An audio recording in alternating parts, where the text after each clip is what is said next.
Good afternoon, everyone. Just wanted to welcome everyone to BTB Security webinar today, Penetration Test Techniques. I'm going to introduce John Baek. John is one of our rockstar consultants. He is the Director of Technical Services here at BTB Security, and I'm going to leave you in his capable hands, and then towards the end we're going to open it up if there's any questions. We'll also be able to take them with the chat panel as well. So it's on you, John. Go for it. All right, sounds good, Ron. Hi, everybody. Today we're going to talk about penetration test techniques. It's kind of a misnomer for this presentation because we're kind of doing an overview of how we typically get in rather than focusing on specific techniques like PowerShell, EXE loading, DLL loading. There are a lot of sophisticated techniques that we typically use in a penetration test. This talk is going to be more general, typically kind of high-level overview of how we get in and typical things that you can do to protect your organization from being compromised. So, first introduction, the BTB Group, stands for Beyond the Basics. I know whenever somebody says B2B, I hear Ron grumbling somewhere, in his home or in his car. We are a security consulting firm. We like to think of ourselves as trusted advisors who are experts in the field. So rather than, there are a lot of consulting firms out there putting out junior consultants. We're not one of those. We're trusted advisors. We have a lot of years of experience behind us. We know what we're talking about, hopefully. So Radar is another platform that we have rapid advanced detection and response. You've probably seen Radar presentation or video from our website. If you are interested, please let us know about what Radar's capabilities are. So just a little bit about me before we move a little bit further. As Ron said, I'm a consultant. Official title is Director of Technical Services. I'm also one of the co-chairs for OWASP for Philadelphia chapter. OWASP, for those who don't know, is Open Source Web Application Security Project. OWASP Top 10 is probably one of the things that you guys might be familiar with. It's, top 10 common vulnerabilities that web application developers or security professionals should know about. It'll include things like injection attacks and cross-site scripting and things like that. Some of the other titles, Ninja, just because of the pen testing skills, self-proclaimed title, of course. Diva, I don't know, one of the other partners, Chris McGinley, likes to call me Diva because I like to demand a lot of things for tools and things like that. Also a self-proclaimed foodie. If you want to talk about good food, I'm always there. We can have an hour-long conversation about what good food should look like. I've been a pen tester since 2007. I have a lot of experience from Fortune 500, Global 1000 to mom and pop shop. There's somebody out there saying that he is not able to hear very well. Can everybody hear me okay? Yeah, we can hear you. Okay, all right. Sorry, I think it went a little bit further ahead. I used to manage a penetration test lab that used to conduct a lot of penetration tests. I used to be a research team that involved in OS and network security. We published some papers and peer review conferences. I'm also on C, C++ programmers, and I dip into some of the script languages as well. So next, this talk is about breaking into companies. We like to think we're pretty awesome at it. I think I kind of gathered what our best record was in gaining all of our objectives.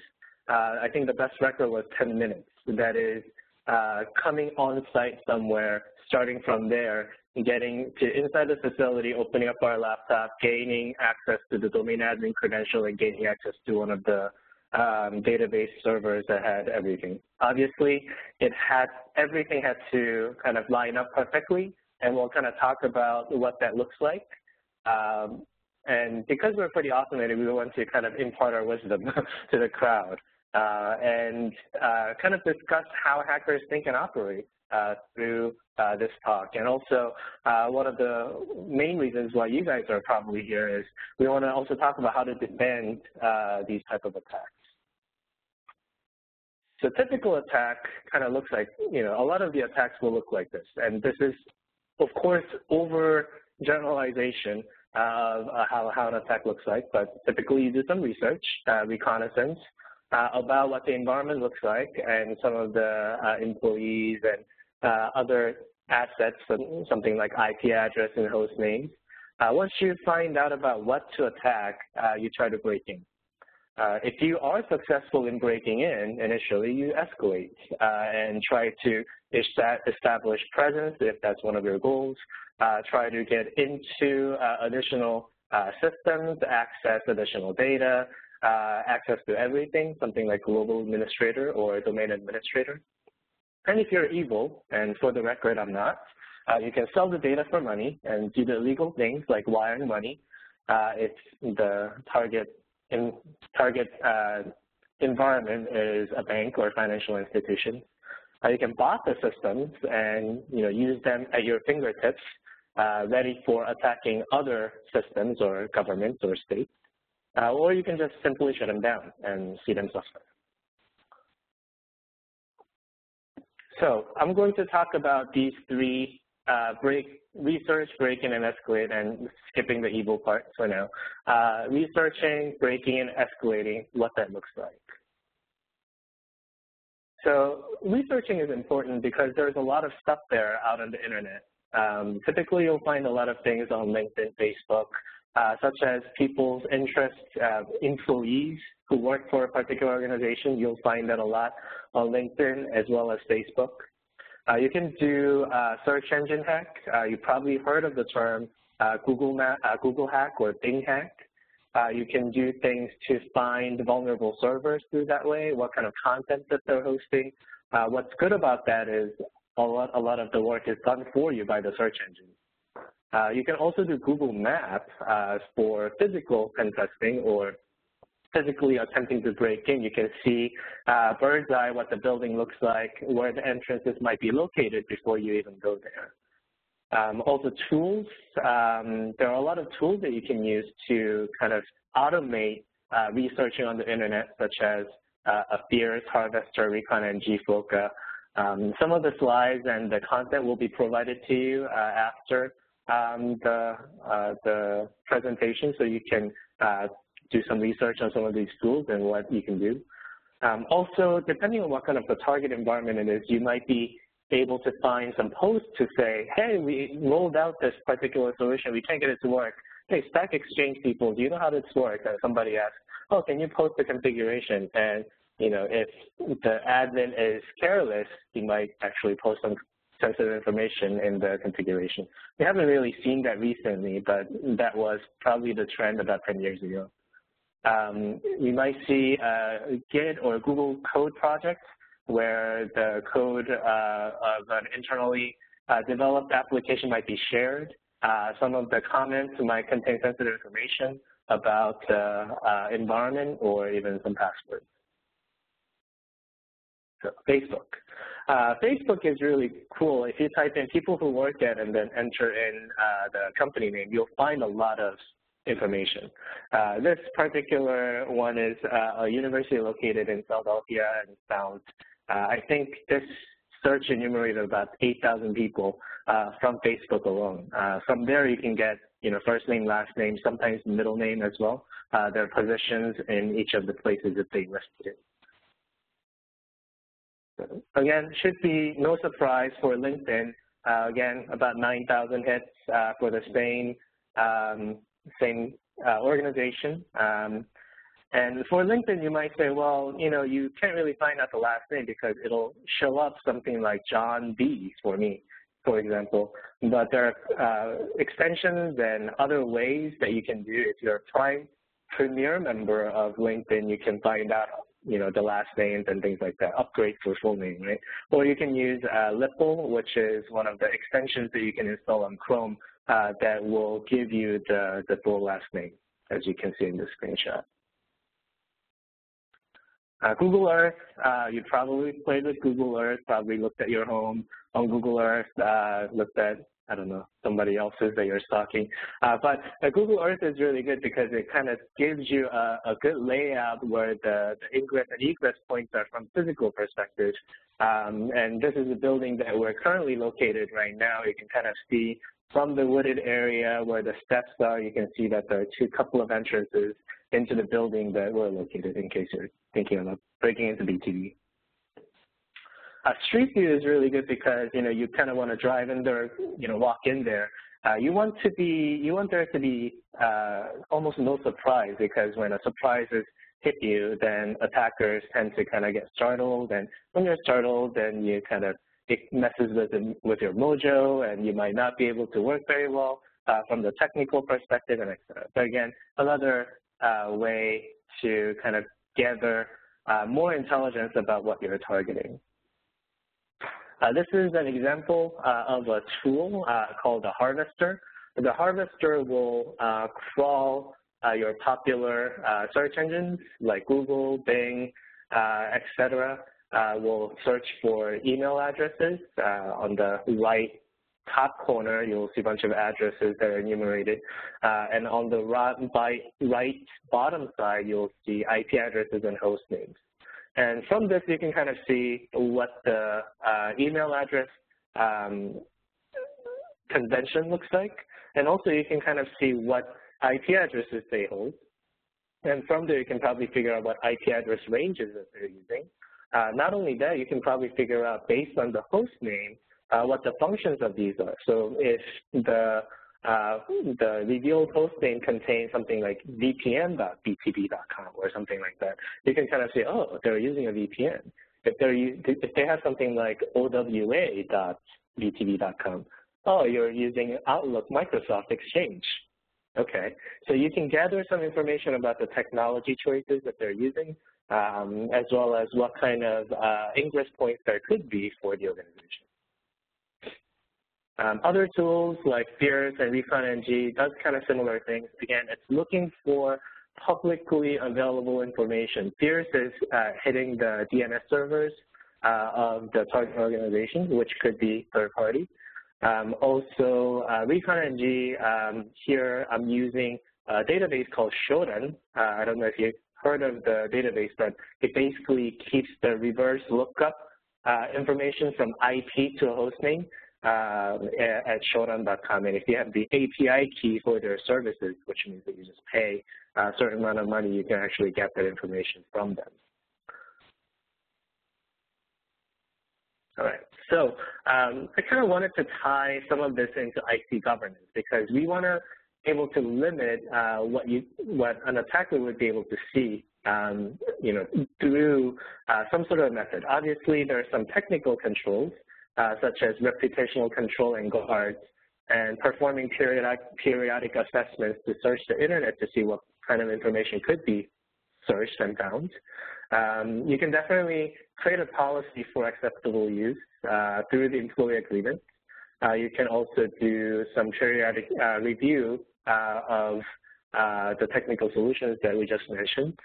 But you kind of have to understand, in this day and age, you just can't hide some of these things.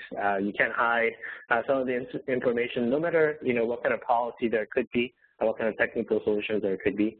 But however, even if some of these things are found, your technical solution should be sound enough to prevent an attacker from getting in. Again, security through security is no security at all. So that's the mantra that I want to repeat. So now that we've done our research, we know how to break in, where to break in, which IP addresses to target, which email addresses.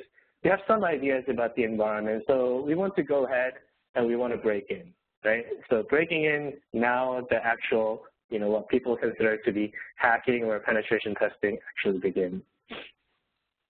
So I want to walk through the break-in part. The breaking in, I'll kind of separate it from the escalation part later on. But right now, we're trying to get a foothold in our company. So this is an example of a physical penetration test, kind of on-site penetration test that we're doing. This particular organization had an empty front desk with a community RFID key, which could be accessible, which was accessible through the receptionist desk. It was kind of hanging off one of the file cabinets. And I grabbed that through the opening of the front and was able to open the main door. So again, kind of physical security weaknesses will let you in.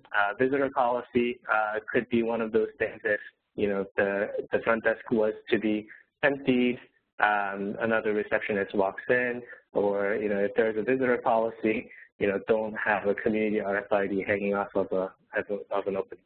You think that, well, that's obvious, but a lot of organizations might make this type of mistake especially on one of the satellite offices. Another one is another example of empty front desk.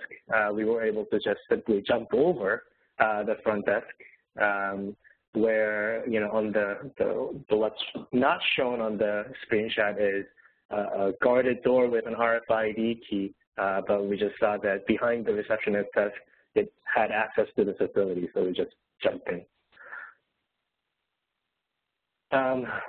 We've crawled under a fence once, at least for me.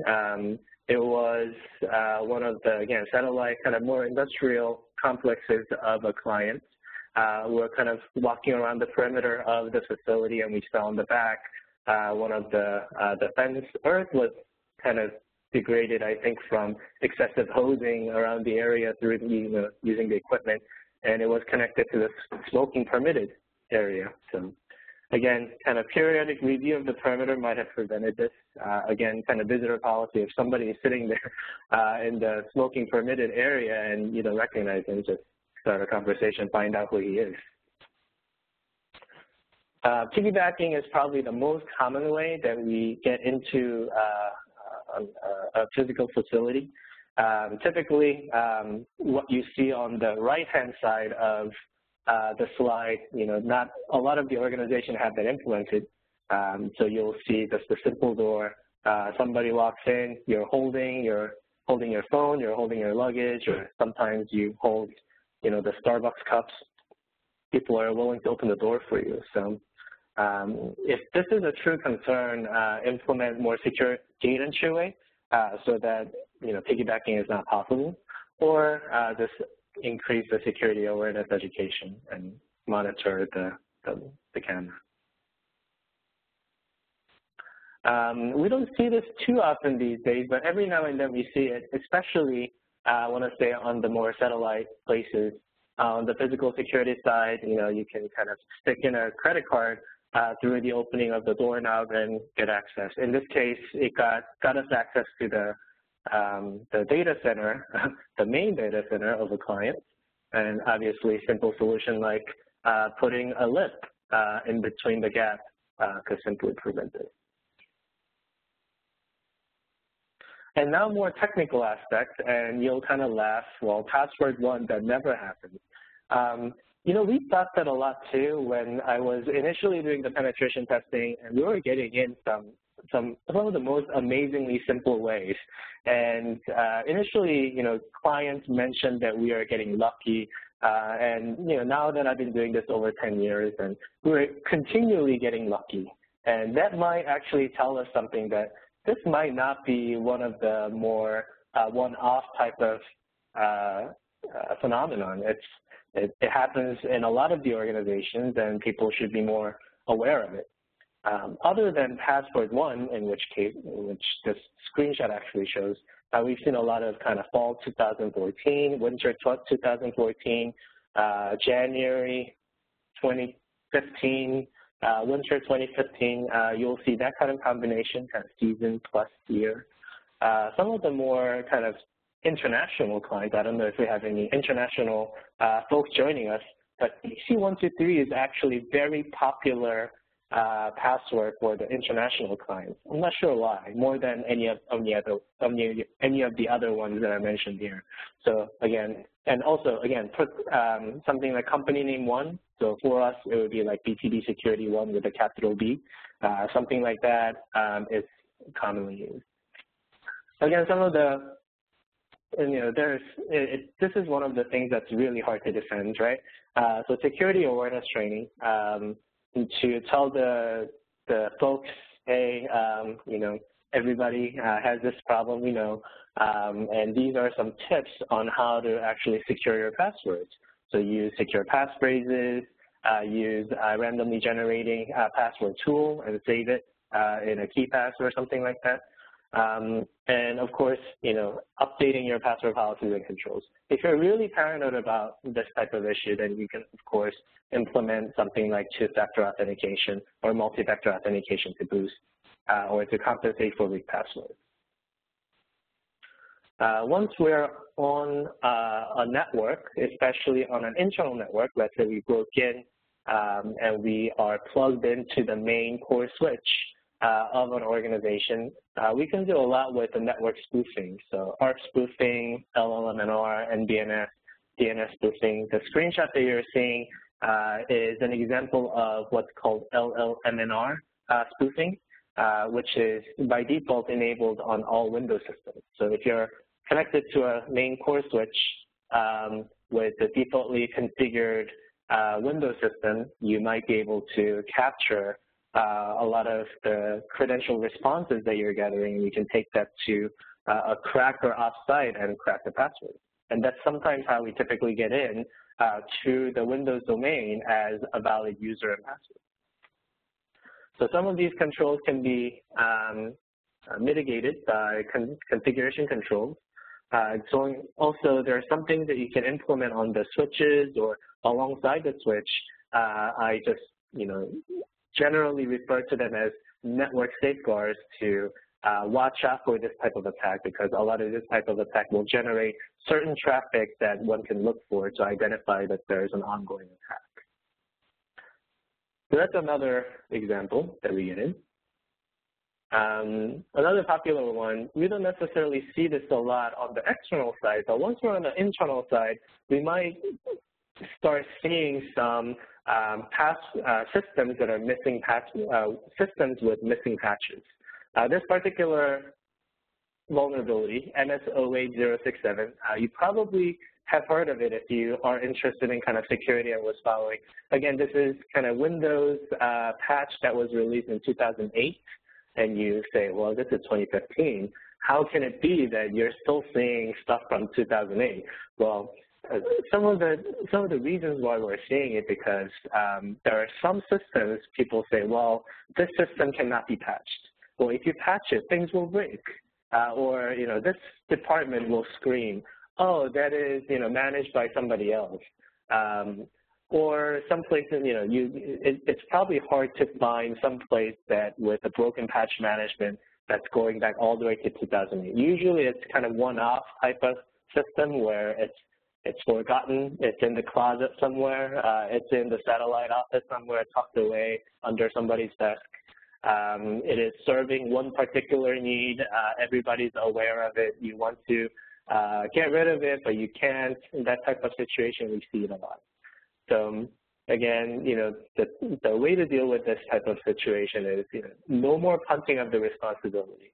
If you guys know if there's an issue with a particular system, you need to really come up with a workaround that will mitigate this risk. So this is just one of the example of how you would exploit it. Again, we're using Metasploit. You probably have heard of the tool. It has the module MS08067 Meta API. And again, if you compromise it, you get local admin access to the system, and it's pretty easy going from there on. You can also break in with social engineering. You'll probably see that social engineering is gaining a lot of traction in the recent attacks because it is very effective and especially used in a more spearheaded phishing way, targeting employees rather than the general user population. You can easily get at least one user and password, maybe even a bot, and you can leverage that to get access into the environment and escalate. And in this case, we're kind of asking people to update their clients, and of course, if you think that this is a valid email and download and run the client update as asked, you might see something like this. So this is our chat, the bot that we've written from ground up using C++, and it passes all the AV checks. It doesn't have that big of a suspicious traffic. It's mostly web-based, HTTPS, and from login who's your ready, and then we are able to kill a process, start a process, change directory.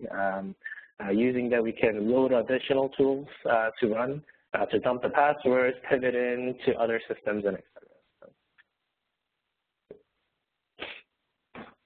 We can also break into application vulnerability. So if you guys are one of those shops that are using a lot of custom developed applications, and if you guys are one of those shops that are using custom developed application that was developed more than 5 years ago, you should probably take a look at what that application looks like. A lot of times in the applications that are a little bit older, that is older than 5 years ago, we see a lot of kind of SQL injection issues for the applications that are connected to the database, code injection issues, and some of the web-based or login-based type of application, we see some authentication bypass issue. So the screenshot that you're seeing here is an instance of a tool called SQL Mat. It's a SQL injection automation tool that can be used to automate all the way to enabling a shell through the database SQL command, xp_cmd shell, and gaining an access to the system as NT-authority network service. So from here, we can actually, going from web to database to a system-level command on that system, which is pretty scary. And more often than not, if we find a SQL injection issue on a SQL server, this is kind of to the extent that we'll be able to go. Typical reason could be, if you're a shop that is doing a lot of code, there might be no security in the SDLC process. What I mean by that is there is no code review geared towards security. There is no security testing during the code development process, and also there is no pre- and post-production review kind of focused around more on security. If it's a third-party code or solution that you guys bought, then it's one of those things where people somehow think that, oh, it's a third-party developed, it must be secure. But usually, probably the opposite is true. So don't trust them, and you should do your own testing. So now we kind of talked about various ways of breaking in. But at this point, you're partially in, right? So you have foot in the door. You have domain user access, but no admin access level, and similar kind of. I listed a lot of these kind of scenarios where you are partially way in, but you are not quite to the point of satisfaction yet. You want to be able to achieve your objectives of attacking, which means that you want to be able to do evil things. And you can't really do evil things until you get to some of the domain administrator level access or access to sensitive information, which probably is a server or database with which you probably need some elevated privileges. So at this point, you need to escalate. So you want to typically escalate into local admin access, system level local admin access. In a lot of the pen testing or the attack scenarios, and if you kind of look into a lot of the attack patterns of how attackers work within an organization, typically getting here is the first step. The reason is, if you are a local administrator of that system, you are the single most powerful level of privilege on that system. You can see password hash. If you're on a Windows, you can actually see the logged on user passwords. We'll talk about that. You don't have to deal with password hashes. You can access any files in the computer. So if the computer stores any type of sensitive files, with the local administrator access, you can access it. You can dump a memory of any process. So any type of running memory that could be holding any type of sensitive data in memory, even though it's not writing to disk. You can actually dump the memory and then get access to that. you can actually trace any process.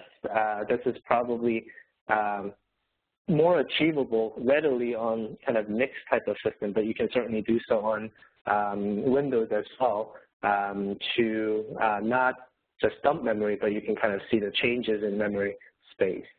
And, you know, all of this to say you can pretty much do anything on that particular computer. And some of the exploits that we talked about, like MS-08-067, gives you the system-level local admin access right away, which is why, you know, this is so great. But some of the other exploits might give you halfway in, or some of the kind of a way to break in that we kind of talked about earlier might give you halfway in. So we need to get there. How do we do that? Some of the, and again, this is not meant to be comprehensive, and this is kind of more kind of the popular way, or the ways that we see it work the most often. So we'll kind of talk about that. We can escalate using bad access control. So you can kind of see that in this example, in this scenario, you can kind of see that I'm trying to enumerate the administrators of target systems. So if you are a domain user, you can connect to any other system, and you don't have to be any special user. As long as you're kind of domain users group, that means you're just a domain user. No particular privileges. You don't need local admin access to any system. You can actually connect to all the domain computers and enumerate local administrators group of that particular system. So as you're kind of enumerating the systems, and I typically would do this once I get access as a domain user, we'll enumerate all the domain computers and then connect to all the domain computers and enumerate all the systems, domain, local groups. And on the administrator side, I would see something like this, which is domain users being included as the administrators. And you know, Windows administrators can readily see this and cringe, and will say, why would domain users be included in the administrators group? I'm not sure why. A lot of times, you know, these are type of computers that are like a kiosk, conference room computers, or some of the computers that, you know, that they're doing some testing on. Whatever the reason might be, they've configured this type of system. And, you know, if I've seen it a couple of times, I probably wouldn't put in this slide. But, you know, I've seen it more than 10 times in my 10 years of experience. That's quite enough for me to actually give this a credit. And again, configuration management and standards to say that who should be the local administrators on each system, that's something important. Again, change management from that configuration management and standards, and again, periodic review to enforce the configuration to say such things should never exist. Domain users group should not be local administrators. So if you have a system like this, attacker has domain user access, it can escalate directly into this system. So, simple. Next one is bad local admin password. You know, you'll see a user named R2D2. And again, we're kind of enumerating the system, like deploy, test, test user. I've seen a user deploy test, the password being deploy test. Again, test user, I've seen it a lot of times, the password being test password. R2D2, typically if I'm doing this type of presentation in a kind of more question and answer type of fashion, you know, people will say C3PO. And again, C3PO was the password for R2D2 user. Again, you know, you can kind of fix something like this, you know, right away. Again, it kind of comes from bad practices that's been brewing for a long time. Again, this is probably more on the fault of the administration folks, sysadmins or network admins or people with local administrator privileges.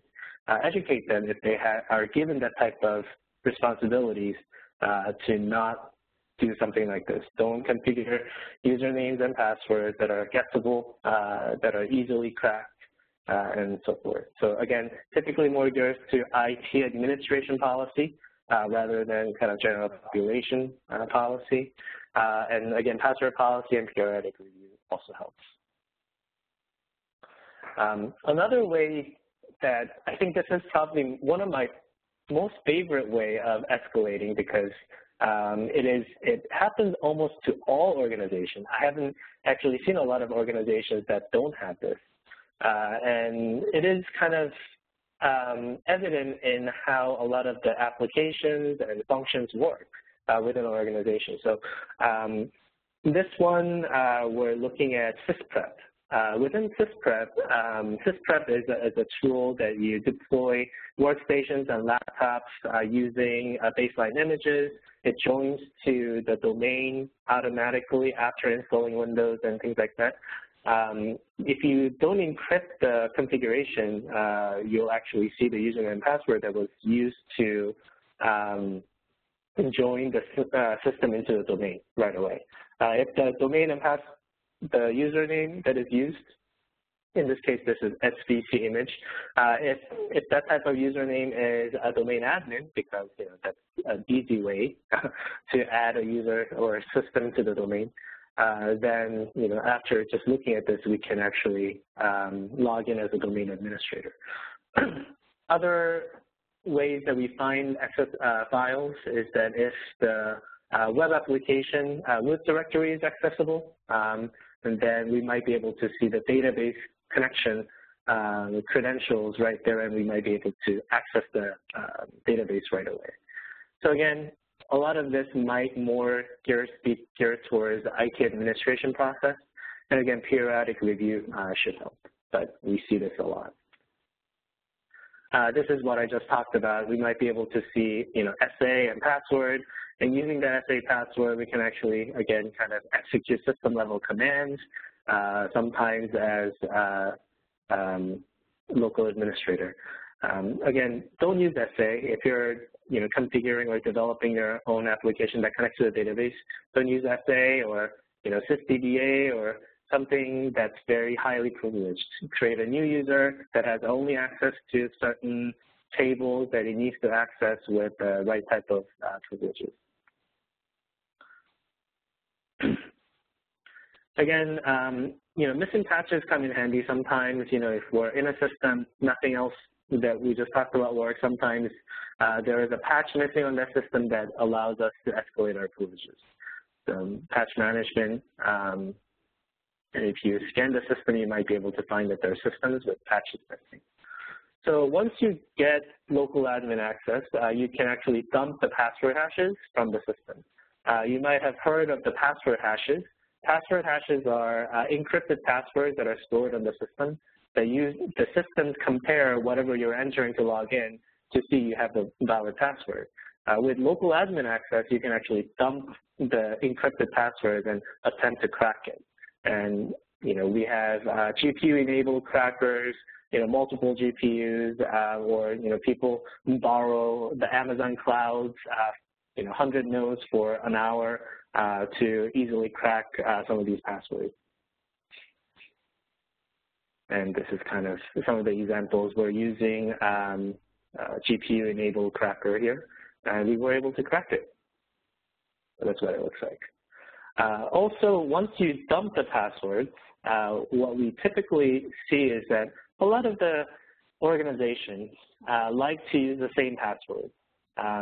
So if you pop one system through one of the things that we just talked about, and it's that password, especially of the local administrator, as you can see here, if that is also used on other systems, now we can leverage the system we just popped to access all the other systems on the information, or at least some systems.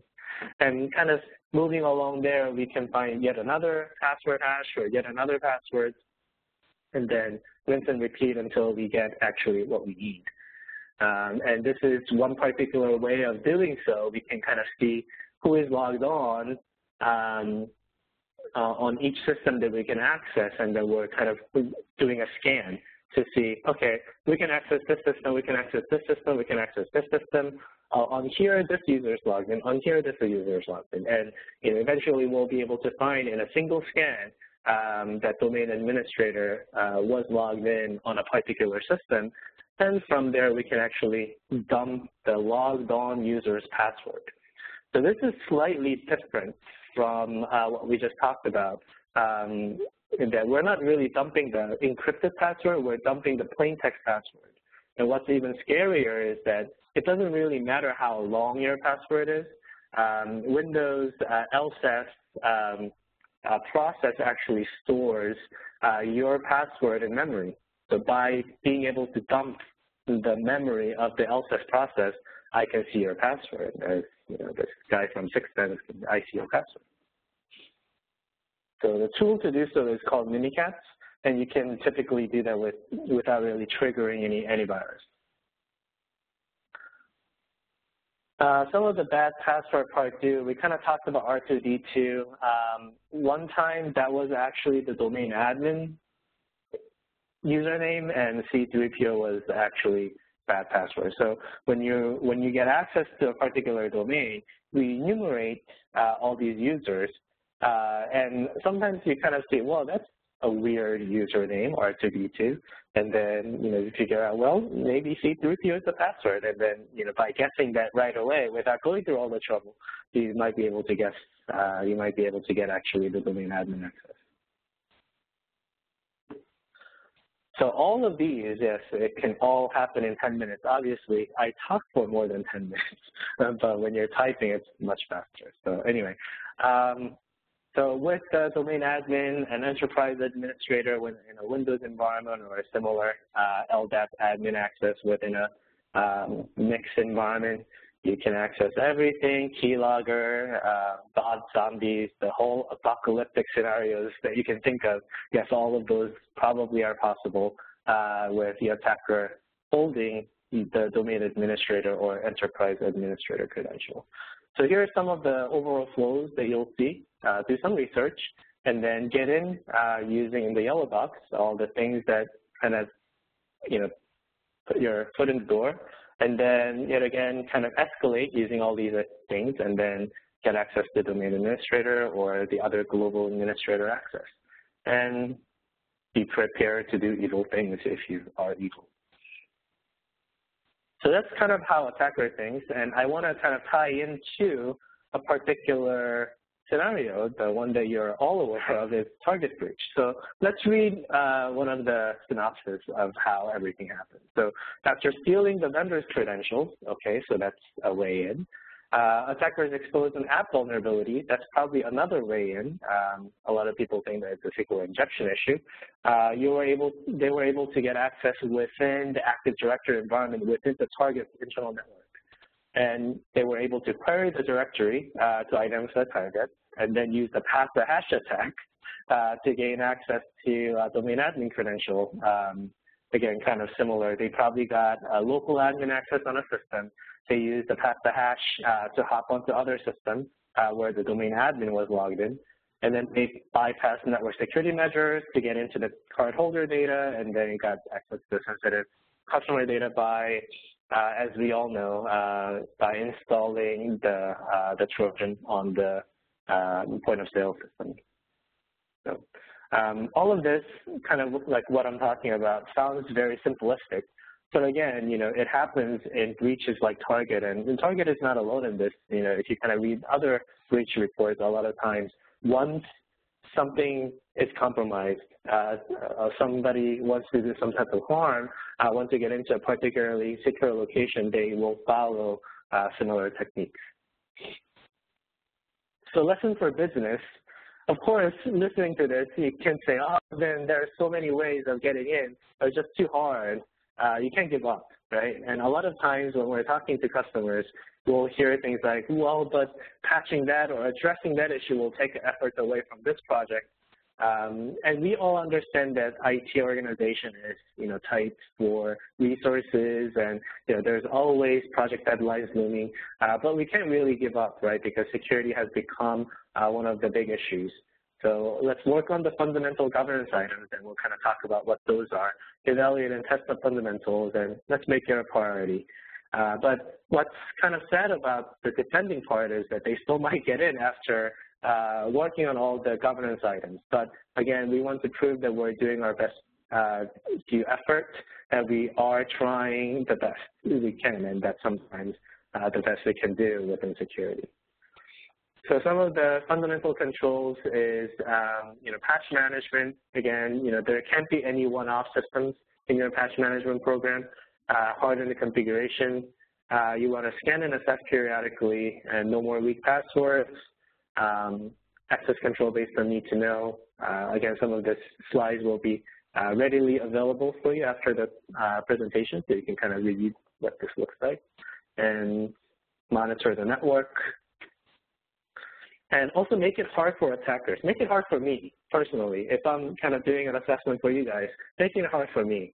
I think if you have like multi-factor authentication, if you have sensitive data, tokenize the access so that, I can dump all the sensitive data from your database.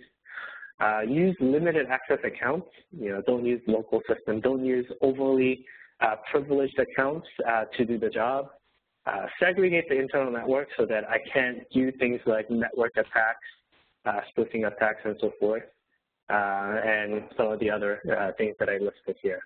Those are some of the ones that came to my mind. And again, if you're IT professionals, you should really be using randomly generated passwords to protect your own passwords so that it can't be really cracked and it can't be guessed. And also, on the flip side, if you want to be a hacker, know your fundamentals. And if you're really interested in becoming a hacker, email me or talk to me, and follow Twitter. And I can, if you email me, I'll definitely point you to the right direction. And don't do illegal things. And thanks. And this is some of my information that you can reach me at, and also our BTB LinkedIn and Twitter, and our general www. So, Ron, I guess I'll turn it over to you to see if there's any questions.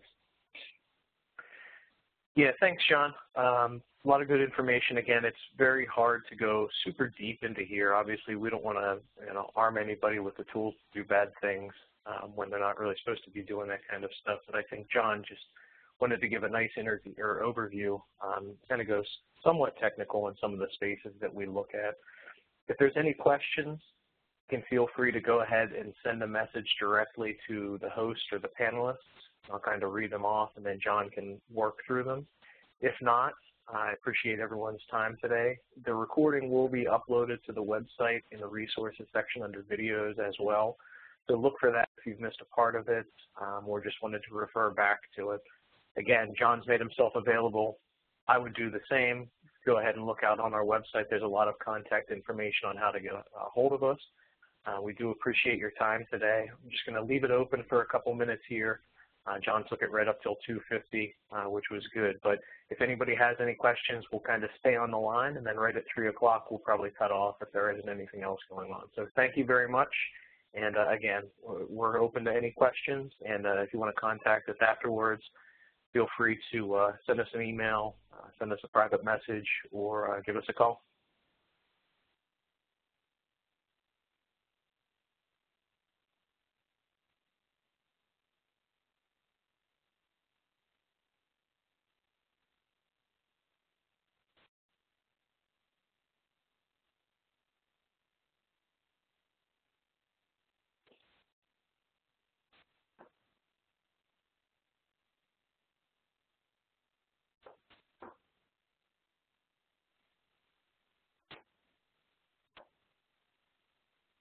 All right, we do have one question, John, if you're at the ready again.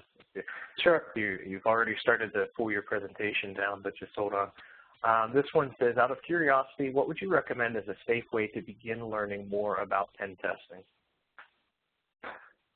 If you are curious, I'll definitely try out downloading Kali Linux. That's probably the step one. Kali Linux, K-A-L-I Linux, is a Linux distribution that has a lot of tools enabled.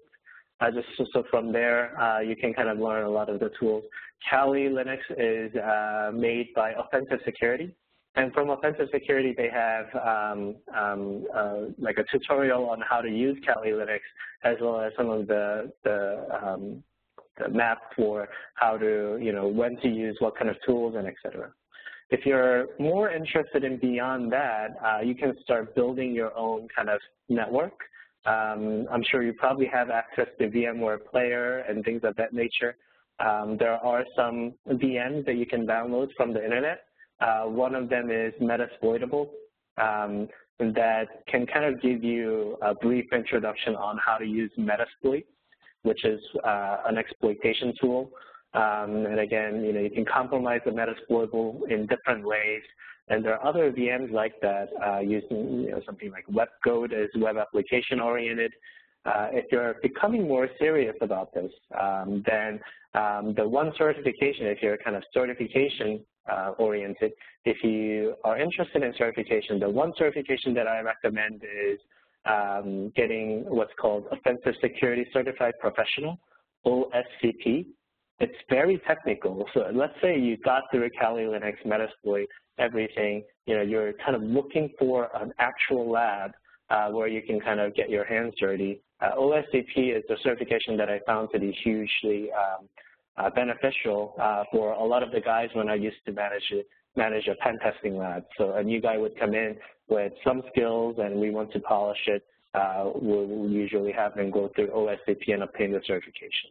So that's one way.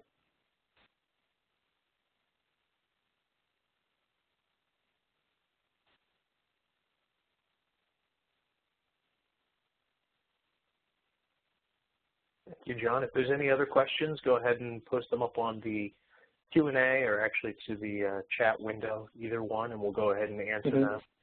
If not, we'll stay on for a couple more minutes.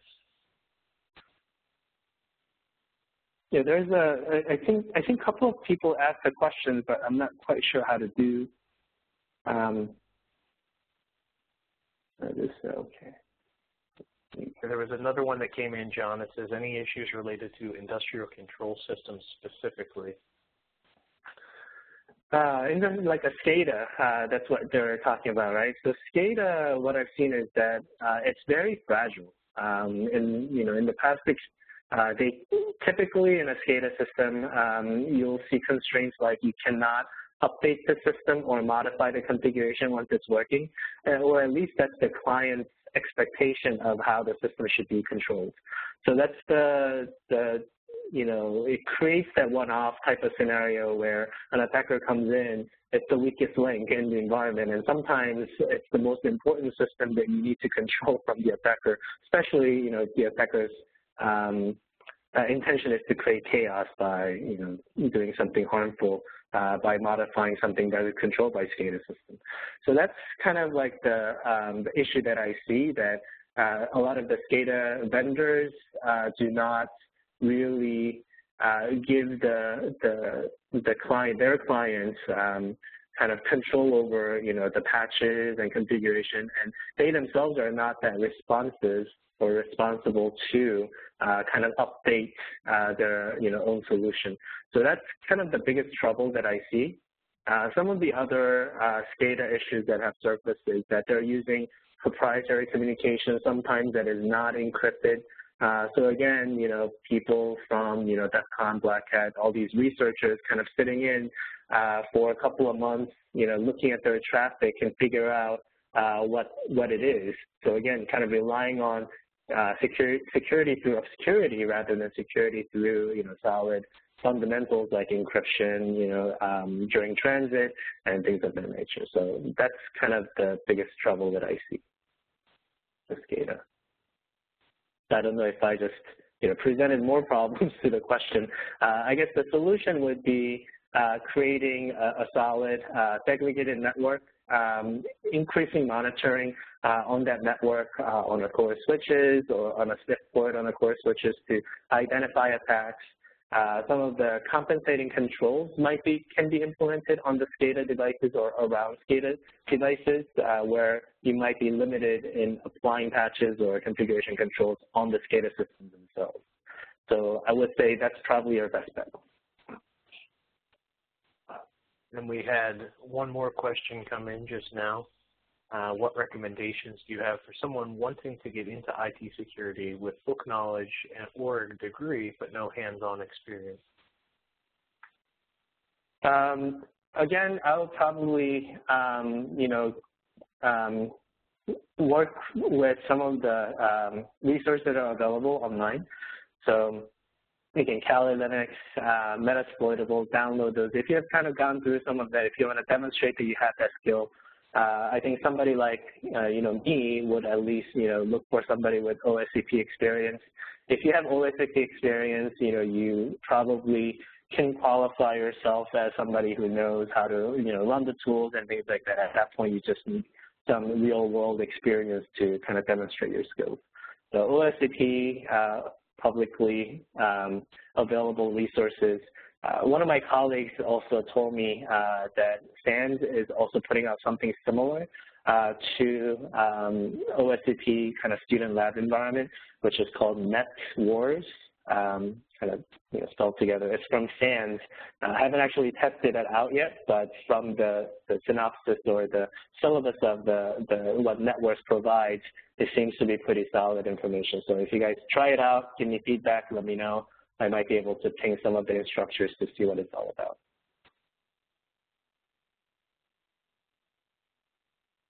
All right, well, that takes us pretty close to the hour. John, I want to thank you again for doing the webinar. I know a lot of people have responded or sent messages in already that it was very helpful. There's a lot of good information in there. I'd again encourage everyone, if they do have any further questions, to go ahead and reach out to us. More than willing, as a lot of our clients will tell you and a lot of other people that have talked to us, to always pick up the phone, take a call, respond to emails. Obviously, our client work comes first.